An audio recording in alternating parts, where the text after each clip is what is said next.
You are now listening to the Dual Position Podcast. The boys are back to talk all things SuperCoach all season long. Please welcome your hosts, Whisperer and Brew. Check 1 2, check 1 2. I just want 1 week in SuperCoach where I don't have to worry about anything come Tuesday. And it looks like there's a couple of injuries we have to contend with. Jason Tamalolo, Sifa Talakai. Both of them could be out long term. Hopefully not. I'm the SC Whisperer. You are listening to the Dual Position Podcast. Joined, as always, by BrewSC22. You can see our scores on the screen, boasting just over 1,000. Brewski, you're just sitting under. Hopefully some updates can be kind to us. A Nico Hines sin bin in the 80th minute was not the way I wanted to end my week, but overall, probably seeing slight reds for myself. Up and down, your Roosters suck. They cost me many, many points. Yeah. I don't know if they suck, but geez, No, Penrith were clinical. The Chookies defended quite well, I thought, considering how much Penrith threw at them, but their attack is just awful. Yeah, like I think the scoreline, like 20 points, was flattering to Penrith, but yeah, just Penrith just are so good at just capitalizing on small mistakes and just punishing them overall. But yeah, overall, like who were the big winners in your Supercoach side? Who were the big losers? I was on like 300 points through like 3 players or something in the first two games. Like had Maddo was killing it, I had Garrett kill it, Pangai was solid, and then it just sort of fizzled out. Souths were awful. Taff and Walker not great. Daniel Tupou and obviously Lolo, all sort of poor scores for me. I started with Pangai, which was decent. Tony Staggs, obviously, he went well this week. Papali went well. And Olakawatu went, 45's not awful. Hey, Turbo's out, mate. He's going to become hot property now. Like, the DC's got no one, so he's just going to have to hit Olakawatu. Yeah, I'm hoping that kicks him back up because it was a concern for me, but I did end up jumping on. I was a little reluctant because I thought that Turbo might cruelly scores a little bit, and he has over the last 2 weeks. So silver linings. Turbo's Gonski, so hopefully it's guac time.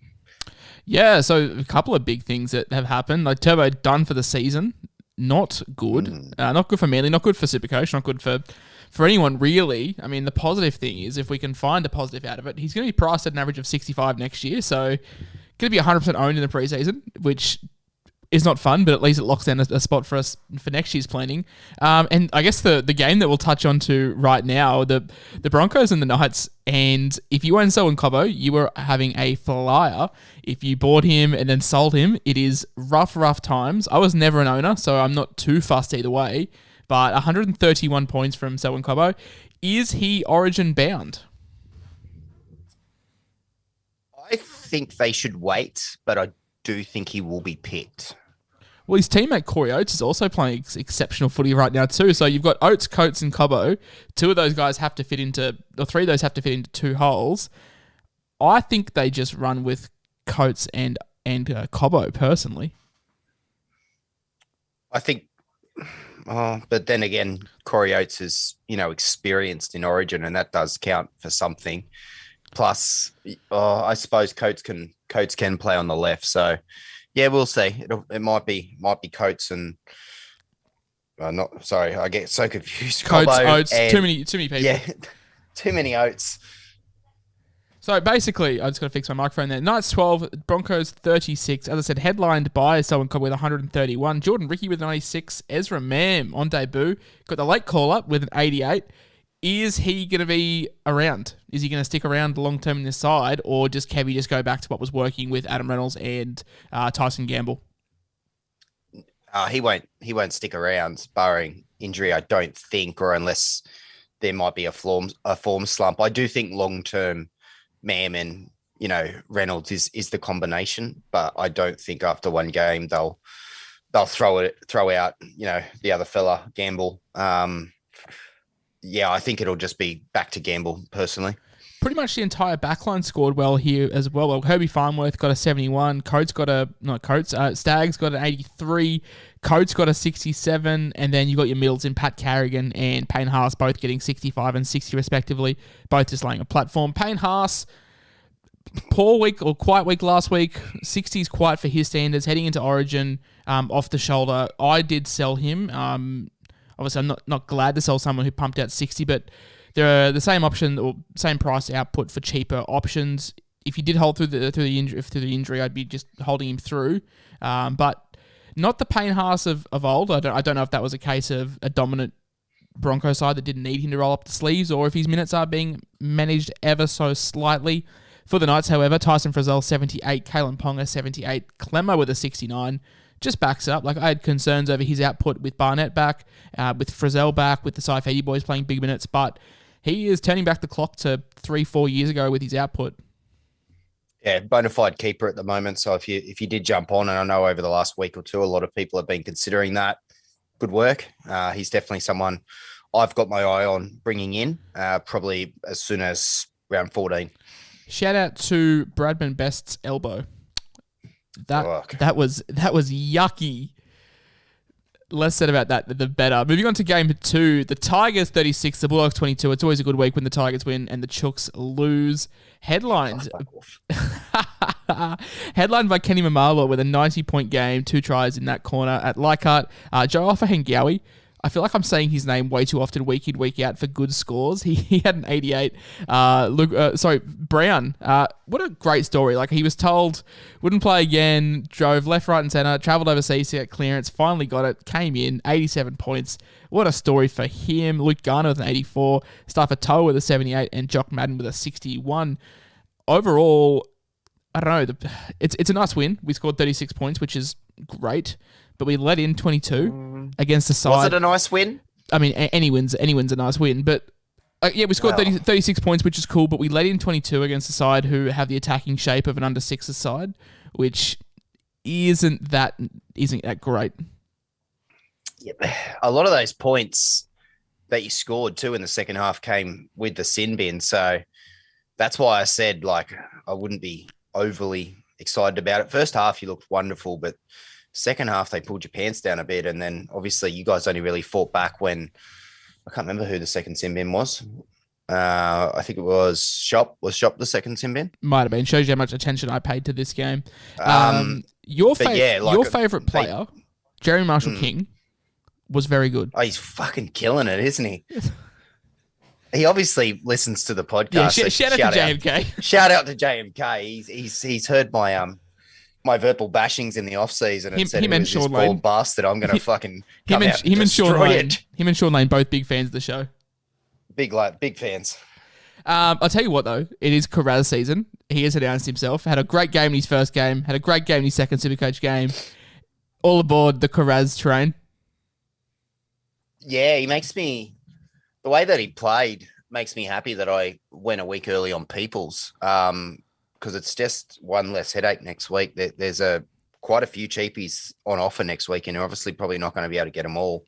So I'm quite glad that I jumped a week early and got Peoples this week, despite a lowish score. Yeah, there's 3 cheapies on offer. There's 2 guns that need to be traded out. Well, let's wait and see on Talakai, but there's definitely one gun in Lola that we have to trade out, and obviously you've got Peoples, Wolfer, I'm sure you're alluding to, and Carraz. I think Carraz is the main priority out of those 3, but yeah, just his base was fantastic, and even like his attack is good. Like, he has good power. He's got the tackle breaking ability, and just looks really good. Like, in both games he's played, like, I don't really need to say much more on 170k option, but yeah, he was exceptional. So, his work rate. Yeah, exactly. Yeah, he's just a little working machine. 85 points from him. Matt Burton, who I was very, very keen on buying. I just couldn't make it work because I owned Munster and I owned Cody Walker. He got a 78. Pango with a 71 off the bench. Sent the Supercoach world into meltdown when he was benched an hour before kickoff. I was debating whether to play him or not, and then we did. I think you missed the news completely, and then you were just sort of stuck playing him, so that was a good outcome for you. I was raging. Yeah, I did. I was doing an NFL draft, and I not only missed the news on Pangai, I stuffed up my trades in the process by missing the kickoff. And when I saw it, I was raging because I bought this bloke last week. He gets 30 or 20 odd last week and benched, played shocking, and then this week he's benched, and I'm just like, what have I done? My season's cruelled. And then he came on and absolutely, he played like Madison. He just came on with a immense PPM and he was involved and he looked good. It's the first time I've probably seen him look good since he's really been to the Bulldogs. So if he's named on the bench next week, I will not be upset at all. Yeah, had a nice try assist to Burton, which boosted the score a little bit, but still 51 points in like base power, which is fine for TPJ considering the upside that he possesses.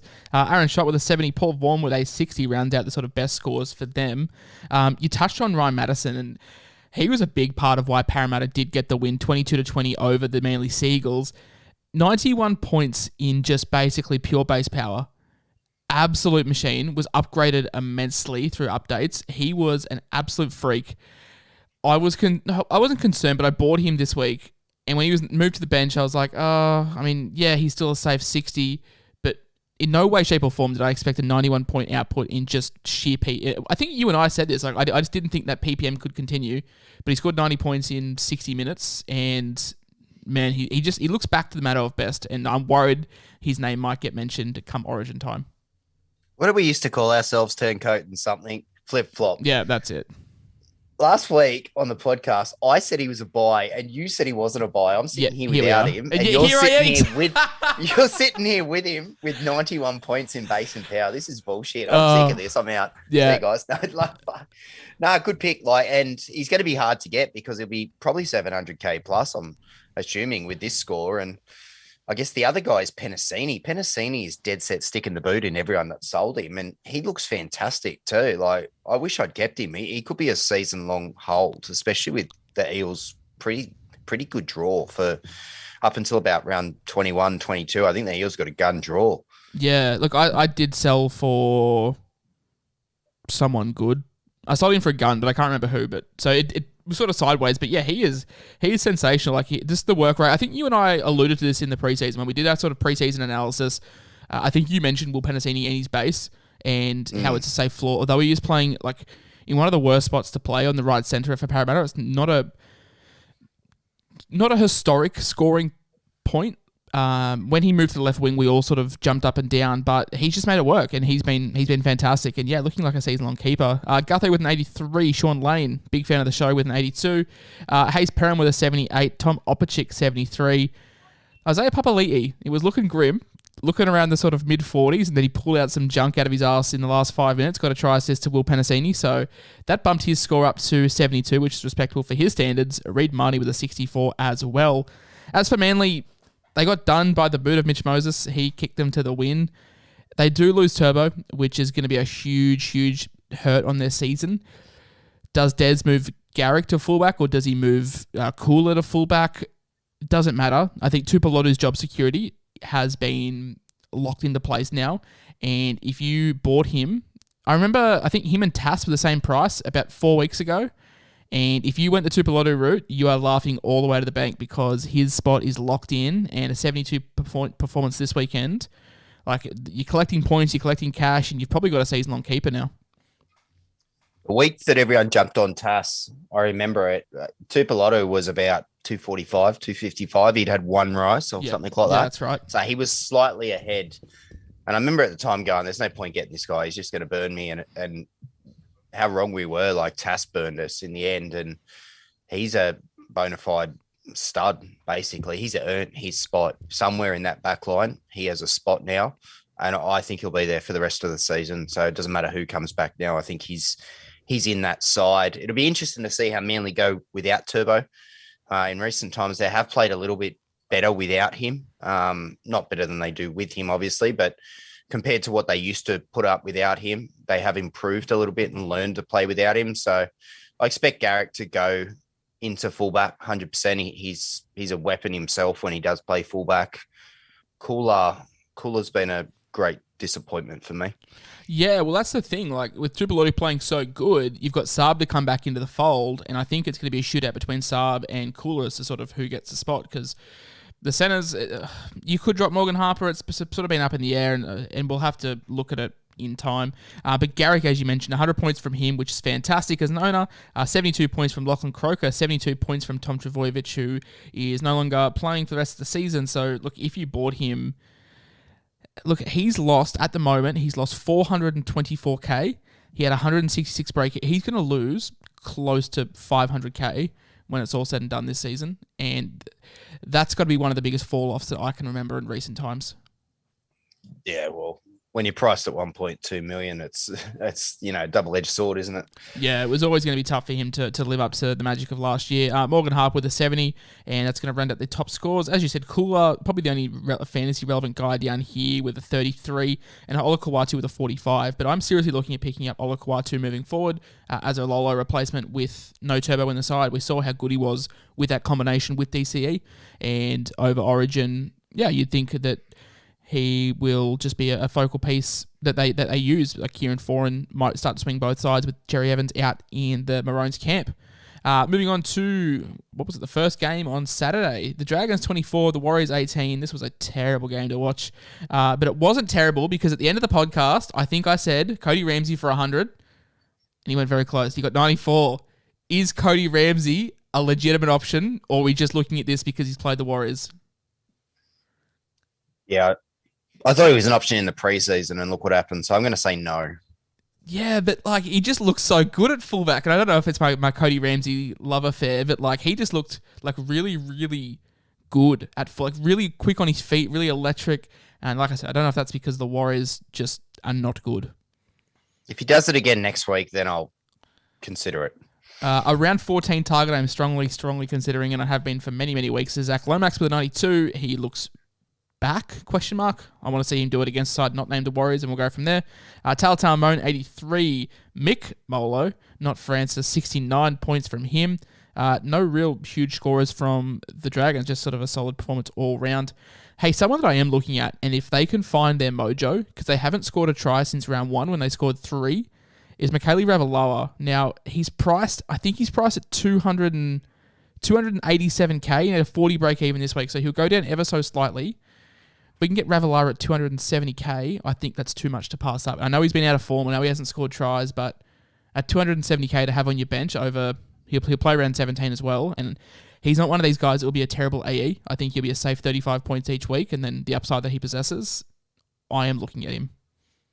I hadn't been looking at him, but now that you told me that he's 270k, I will consider that. Yeah, very cheap. He had that 100-point performance in round 1 when he scored 3 tries. And since then has not scored a try, and it's sort of all been Lomax. Yeah, because Lomax's flick passes keep going into next week. For the New Zealand Warriors, top scorer was Sean Johnson with a 96, 79 for Dal Mateni-Zelezniak, 61 from Jazz Tavanga. And I never thought I'd say he got more than 10 points, but Viliami Vayala with a 60-point performance is the worst thing for Supercoach, because we have to hold him now for another 3 weeks.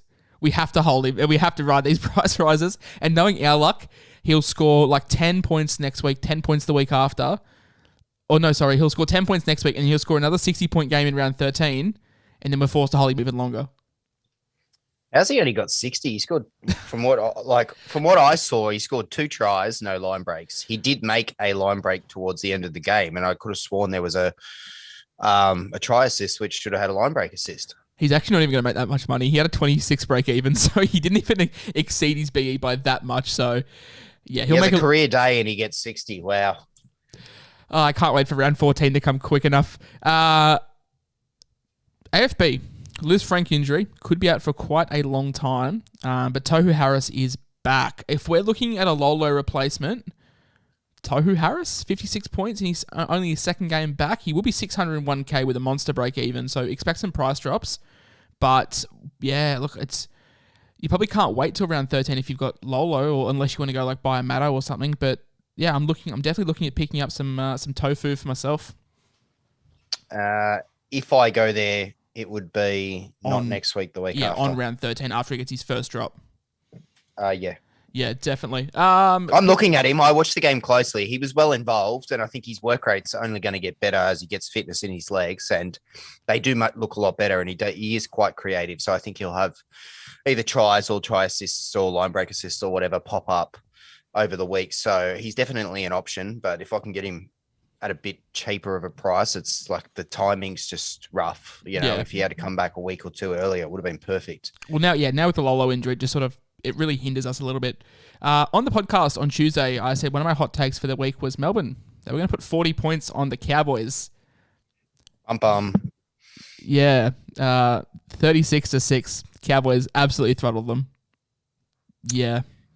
Yeah, and that Take nothing away from the Cowboys. They were exceptional. Like, they were really good. Say what you want about Pappenhausen being out, Remus Smith being out, Hughes being out, Nelson Solomona being out. Like, yeah, Melbourne were missing a lot of their starters, but the Cowboys were very good, and they have been very good all year.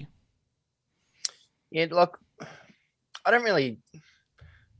know you can say that, but I've seen the other gun sides, over the years. They've missed a few players, and they've not really been towed up like this, like 2 weeks in a row. Like, you look at the Chooks last year, they were missing like 8 to 10 players, and they were not only winning games, they were at least competing in games, for most of the season. And I've seen the same thing with Penrith.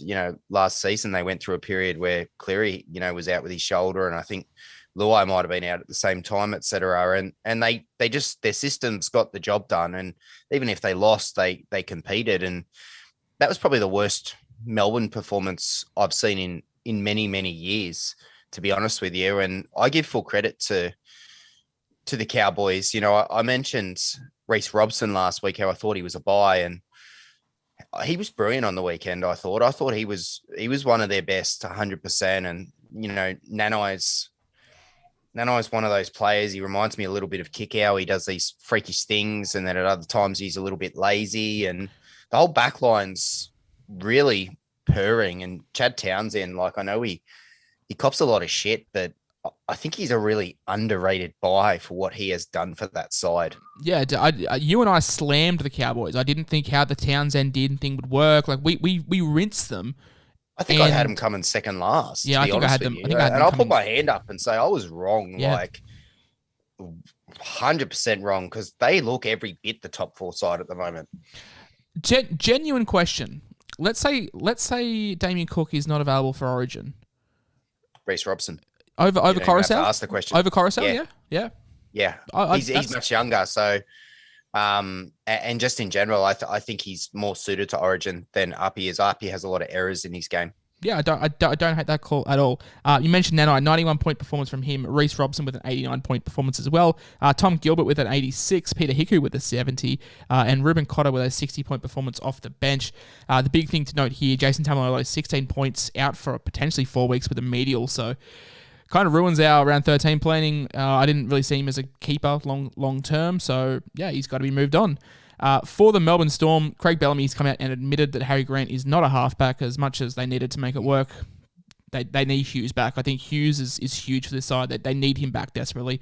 I think you can make it work without Pappenhausen, but I think you need Hughes in that side just to help Munster as well. So him out and Grant playing at halfback. Yeah, you got a try assist. He got 49 points, which is fine, but they need Hughes back. And Felice Kafusi top scored with a 75-point game.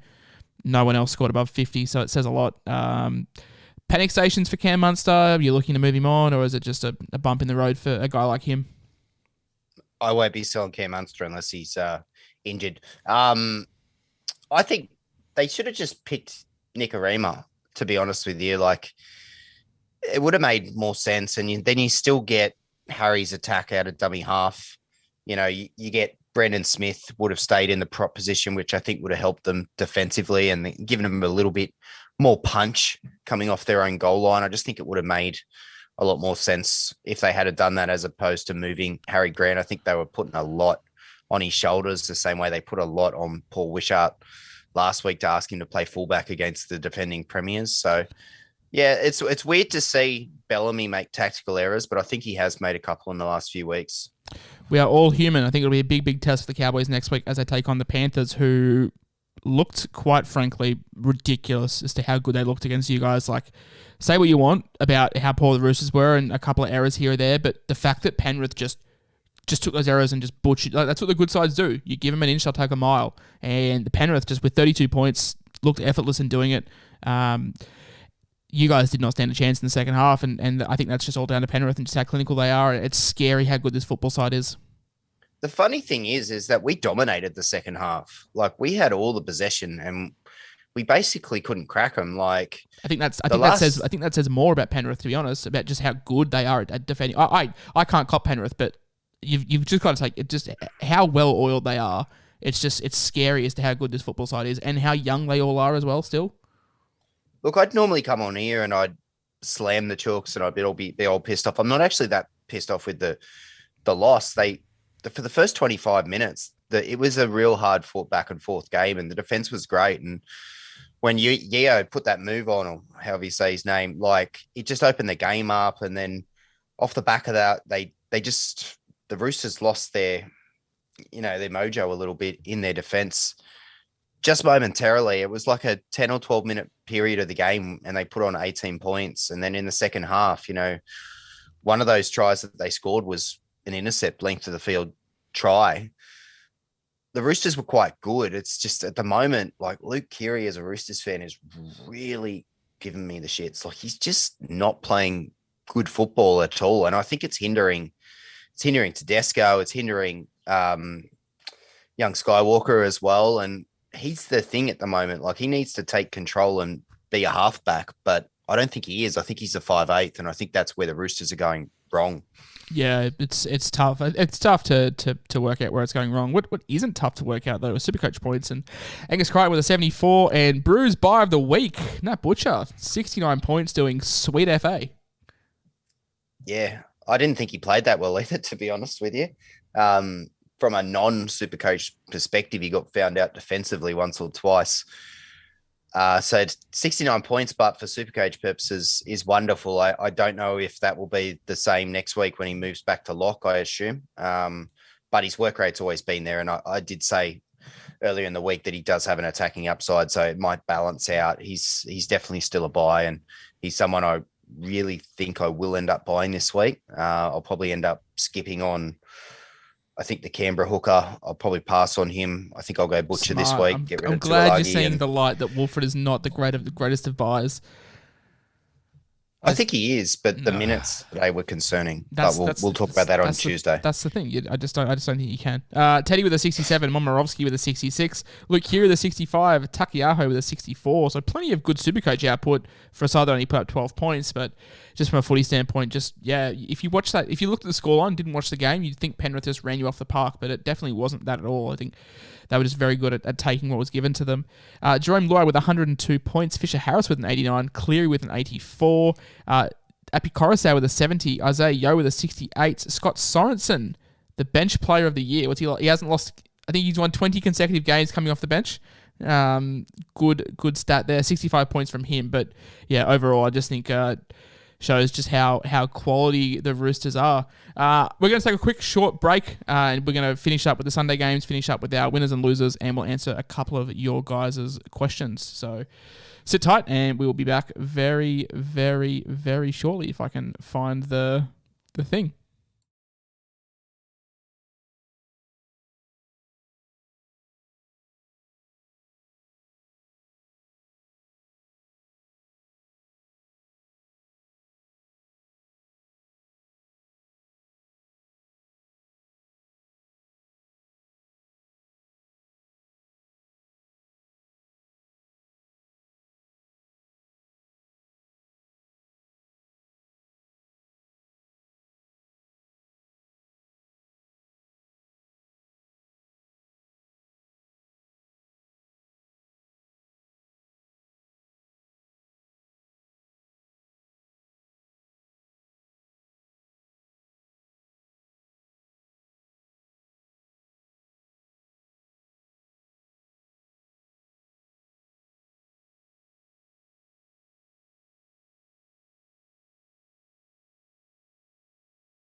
And we are back. A couple of Souths fans in the chat, Brew, asked us if we can skip this game. I think for good reason.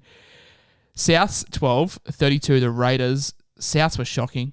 This was a dreadful game to watch if you were watching from any kind of hope for fantasy output, for Supercoach output. As a Souths fan, I don't know. This was shocking. Yeah, this killed my Supercoach week, basically. And they were bad. Like, they were really, really bad. I think I offended a lot of people last week on social media when, after the game with the Warriors, I said that's pretty much a loss for you guys. Like, in my opinion, like, that's as good as a loss. That second half is something to be seriously concerned about. Now, I actually thought that they would take that, bottle it, and learn from it and become better this week and come out and really take it to the Raiders. Like, I expected the scoreline to be the opposite to what it is. And they were real bad today. What's going wrong? I don't know. Is it simply like down? Is it just down to the Adam Reynolds narrative? Like, is it as big as that they're not having a good game controlling 7? Because as good as Adam Reynolds is, like, they're dropping a lot of balls. They're not completing sets, not putting themselves in good spots of the field. Like, I think it's bigger than just Adam Reynolds, to be honest. Yeah, I don't think one player can make a club fall completely to pieces. So I definitely think there's more to it than that. Something's off with Cody this year. Like, his passes aren't hitting the mark. His step's not there. He makes really weird decisions. There was at one point today where he went left down a short side and put a kick in, like an awkward looking kick to the corner, but there was the center and the winger were 20 meters back. Like, there was no one in QE. And I just saw that and went, they wouldn't have done that in previous years. Like, they would have done something a little bit more clinical. They would have got a repeat set or, kicked out to the wing or something like that. I don't think Taff is very good. Like, I don't think he's a bad player, but I just think he's just an average kind of player, and he doesn't offer a great deal. Do you and I, for example, do you and I have to admit it that maybe we were too harsh on Dane Gagai? Maybe we were. Maybe he did open up their right side, their left side, whatever side he played last year.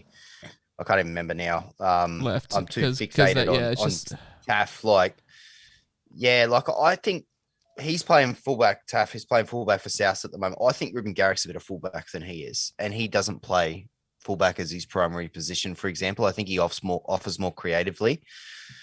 And yeah, just in general, like you said, the mistakes were really bad. Like, Liam Knight must have made 4 or 5 really bad mistakes today, drop balls and stuff like that. And it just seems like every week someone's doing that for them. And yeah, it might be a coaching thing.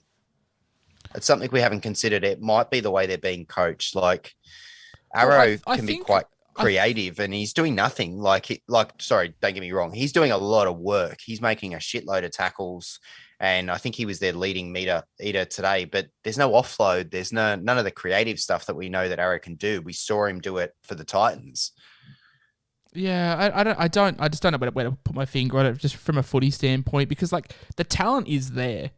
Like, just from a general footy point, the talent is definitely there, but it's just not clicking. But I guess people are here for us to Supercoach, and from that, Damien Cook top scored the game, actually, not just for South. He top scored the game with an 88. Campbell Graham with a 53, Arrow with a 52, Nikorima with a 50. Not a whole lot to talk about there. Taff and Walker. Taff and Walker, 28-24 respectively.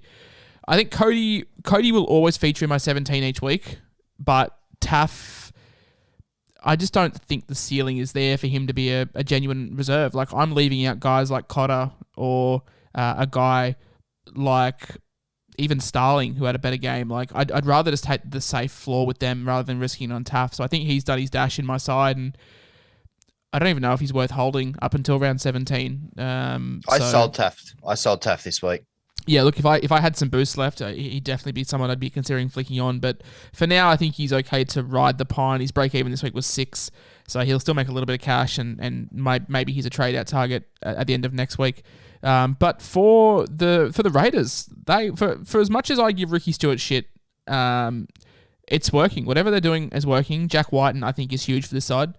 Not so much from a Supercoach standpoint, but just from a footy standpoint. I think Jack Whiten is a very good footballer. I think he cops a lot of unnecessary shit because he won a Dally M that he probably shouldn't have. But Jack Whiten is a good football player. Whiten was really good today, except for the dog shot that he did on my boy Tane Milne. Sorry. Can we go back and talk about Tane Milne, or do you want me just to skip over him? Oh no, guys! I bought Tane Milne this week, and he scored six points and got a HIA and ruined my round. Oh, you got? I didn't see the HIA, so I wondered why he got so little. Did he go off? Did he? Yeah, Jack. He got. It was a good tackle, to be honest with you, but Whiten went over the top, and there was a bit of a, not really a head slam, but that's effectively the way the tackle fell. And yeah, he got taken off, failed HIA, got 6 points. So I must have missed that. Yeah, not ideal. I ended up. I didn't watch the last 20 minutes of the game. I had the shits that bad, I turned it off. It happens. I was cranky, I'll be honest with you. It literally ruined my week. But for the Raiders were playing creative, fun footy, I guess. And Hudson Young, he looks really good since they've put him on the edge. You know, I was a bit dirty with him initially because it was at the expense of CHN, and I've always thought CHN deserves a spot somewhere in the side. But yeah, he's been real good. Papali had a good game, although Papali might be carrying an injury now. It'd be interesting to see what happens with that shoulder. What is Ricky doing with this rotation? Because Adam Elliott was their best player in the first 25 minutes. Like, Adam Elliott was just sensational. And then Ricky just decides, you know what? I'm just not going to play you for the next 55 minutes. No, he came back on, didn't he? Yeah, he came on for like very, very little. But like, I don't understand it. I don't get it. This is not how my Adam Elliott narrative was supposed to go down. Yeah, this is why I can't own Raiders forwards anymore. There's no trust factor. Like, one week they kill it, the next week, you know, they have a pretty solid game, and then the week after they're on the bench or they're playing Reggie's, or at the last minute, you know, he's wearing, you know, he's on the bench. Like, it's too much for my health to deal with Ricky's fucking team changes. Ricky is the reason why I take antidepressants. I'm also getting very, very sick and tired of Tom Starling. I'll play him next. Yeah. I'll play him next week. I'm going to put the reserve on him, and he'll score 28 points. And then the week after, I won't play him, and he'll score 70. I'm testing my patience. Yeah, see, that's Katoni Staggs for me. I'm just going to hold him, and that bastard is going to wear me down. And some weeks he'll go really well. And we already spoke about the Broncos, didn't we? We got Katoni Staggs owners. We got so lucky on the weekend. That dude punched out like 20 odd points in goal kicking and got given a free line break and try assist. Otherwise, it was a very sad 27 to 35 point performance from Katoni Staggs, but we'll take the 83. I guess from the Raiders standpoint, from fantasy relevance, Hudson Young with a 87, Josh Papali'i.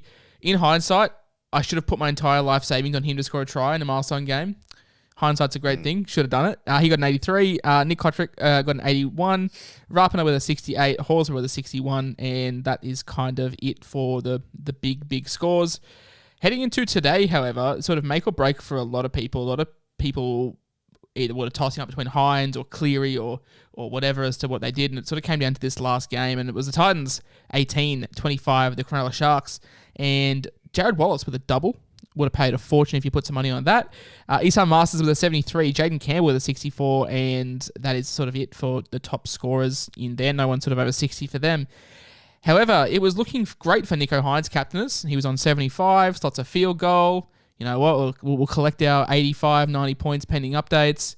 And then the Titans decide to get a line break on the stroke of full time. And Nico just holds them down and gets sent off or sin bin. So minus 20 if you had the captain, minus 10 if you didn't. I mean, still 78 points pre-updates, so he could still tick up, which should be nice. But 78 points in the pouring rain when the Sharks did not look good for 40 minutes of that game, I will take it.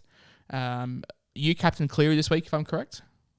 Yeah, it's funny. It was pretty much Cleary or Nico this week. That's where everyone went. 35% actually ended up going on Hines, and I think 15% went on Cleary. And anybody who captained anyone else isn't a serious player, I guess. I think after updates, there'll be a bee's dick between them. I think Hines is owed a little bit. I think you're splitting hairs between the two of them, so you couldn't have gone wrong either way.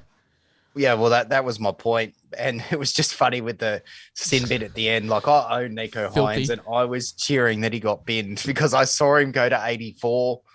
And Cleary was, I think, at the time, I think he was on 80. He's updated since to 84, which is, you know, neither here nor there. But I was just like, yes, Cleary wins. I won. It's a little win. It's a small little sliver. I edged Pretty out the much. 6 points. No, I think updates will have them very, very close to each other. Connor Tracy with a 79. Lockie Miller with a 77. Played well. What is a Will Kennedy? Who is a Will Kennedy? Don't buy Lockie Miller. If you ask me a question, if you buy it, I'm just not going to answer it. Blake Bradley with a 73. Ronaldo Mulatalo with a 72. Britton Nakor with a 68. Cam McInnes, 64. I'm very much... Week in, week out. Yep. He just plods along. He just plods along with his 60s, and I'm definitely looking at him. I'm just thinking I abandoned ship on round 13, mate. Like, I had like 14 people, and they're all going down injured, so I'm like, you know what? I'm just going to start buying round 17, guys. I'm pretty much doing the same because I'm getting frustrated because, you know, all these guys that were going to be playing and now playing Origin, or they're getting injured and I'm losing them, and I'm a bit fed up with it. And there's a few games in 17 that I like, and just in general, I feel like I'm going to play more of a head-to-head style now, build the team, not so much focus on that first buy, and I'll just make sure that I'll pick up as many extra heads as I can for 17 along the way, and hopefully have good numbers for that one and be strong for the finish. What else do we have happening here? Sifa Talakai, 43. Let's talk about Sifa Talakai. I can't. I don't know. I want to. I don't know how long I can keep. I don't know how long I keep saying that defending him for. I keep defending the bloke week in, week out, and he's starting to. He's looking good though. This is the thing. Like, he looks good. No, he's not. He's not. And this is my point. He hasn't looked good for weeks, and everyone, like, I have bowed down to public, you know, opinion on this guy, how, you know, he's getting his duel and in the centers, you know, on a bad day he gets 30 or 40. I get that, but the bloke was 750K. Like, yeah, but now, sorry, it was 800K. Where did you buy him at? Well, I bought him at, like, I don't know, 420K or something. So I bought him quite low, so I don't have the same. If you bought him at sky high price, I can understand the frustration, but I bought him at like a bottom, so I'm not too fussed. But he's got 43 points this week with a try assist and a line break assist. Like, take 20 points off that. He scored 23 this week. Did he? And that injury, like, if anyone wants to say, oh, but he was injured in the 75th minute. Like, I don't know, man. Like, it's real. Like, I've got to hold him now because he's either, you could say he's lost too much money, but he's still going to be worth a mozza. But he's going to get his duel, and he does play the second buy, and, you know, he'll be about 600K after lockout.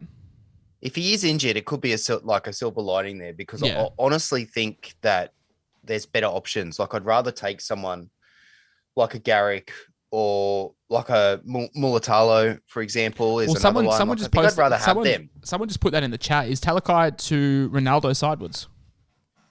No, well, I don't think it is, because Ronaldo is going to get tries, and when kicks go up to the wing, like, they're going to go to him. They're not going to go to Talakai. And, you know, most of Talakai's points come off feeding Ronaldo anyway. So if Talakai is getting the points, Ronaldo is probably getting more, because he's probably getting the try and getting the 30, not getting the 20 that you get for the try assist. Talakai only had a try contribution in this game, if that changes your mind. So you got 39 in base. Did he? I swear I checked it before we came on, and he had a try assist. But anyway, he has a try contribution, which takes him down to 39. Now, does that change your mind as a centre wing? Like, don't judge him as a 2RF. I said this to you on Tuesday. Judge him as a centre wing. Is 39 points on a really bad day fine? Because that's what Talon May got, and Talon May's in a better side, much more attack, and they scored 36 points. It is, if there's going to be big scores coming. But we know there is, though. We've seen that. We've seen him go on runs. Like, if you can we saw him go on one run in his career. No, Talakai has been like a perennial run kind of guy. And I get it. Yeah, we're losing lots of cash. We could have sold him at 750K. We could have made a mozza. But we can't. 14 points in junk. He got a line assist and he got a try contribution. It's a bit. So, yeah. You still can't say coulda. Like, we could have done a lot of things. Like, I could have started without Jermaine Chanel-Brown, but we didn't. You know, I just feel like at centre wing, he's going to be a guy that is a safe 35, 40 points, and he's got the massive upside. And I get it. He's 750K. We could have sold. We could have made a lot of money, but we didn't. So I think you just hold. I mean, if he's out, if he's got a Liz Frank injury, he's out for 16 weeks, and obviously we sell him, which will be great because it gives me an excuse to sell him. But I don't think it was Liz Frank. I reckon he's got syndesmosis. But it just feels like an abusive relationship where like I'm always thinking like, you know, he's a good guy, like he'll come back, and I feel like I'm going to get punished until round 25. We'll be having the same conversation in round 25. Good.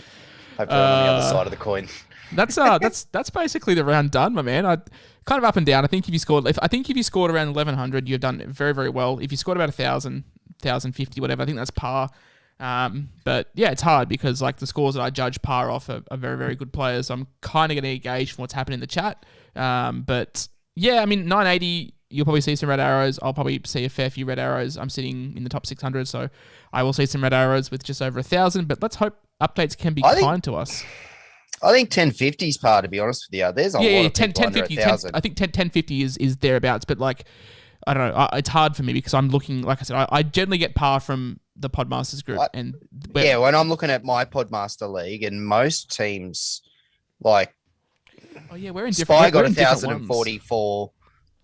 Des got 1,072. Last year's champ got 1,092. Like, there's not really many 1100s, like, except for Sab's got a big one. Like, everyone else, like even Timmy, like Timmy's got less than me. So I don't know, man. I think that it might be a bit different to what we think. I reckon 1050's par. If you got 1100, you absolutely blitzed it, bro. The physio, the physio's in the top 250. You got like 1100, so he's gonna be flying, absolutely flying. The physio, he's doing very well this year. Bastard all. But overall, man, who are your big winners, your big losers from the round gone by? South Sydney are my big losers. Just in general, I'm not happy with them. Right, just in general. Yep, not happy with them at all. I'm not sure. Like COBBO, obviously. COBBO is a big winner. Absolutely, he's a big winner. The penis. Madison's a big winner. Penis. He's a big winner. Tennessee. Threw me off there. Oh, we're so mature. I thought Tago was a big winner, to be honest. He might not have scored a massive score. He got 57. But I didn't think he did anything. That's what I mean. And they played a tough side. So I think that's good signs for owners. Yeah, I mean Manly. I mean, I think losers for the week. Melbourne big losers for this week. But let's talk about this before we wrap up, because we're not going to answer any questions tonight because I've got some stuff to do. But I'm a Ruben Garrick owner. You're not a Ruben Garrick owner, correct? No, I don't own Garrick. Okay, so we can look at this from two different sides. As a Ruben Garrick owner, it is fine. I am not happy. I am not sad. Him at fullback is fine. As a non-owner, are you now running out to buy him, or are you happy you're not owning?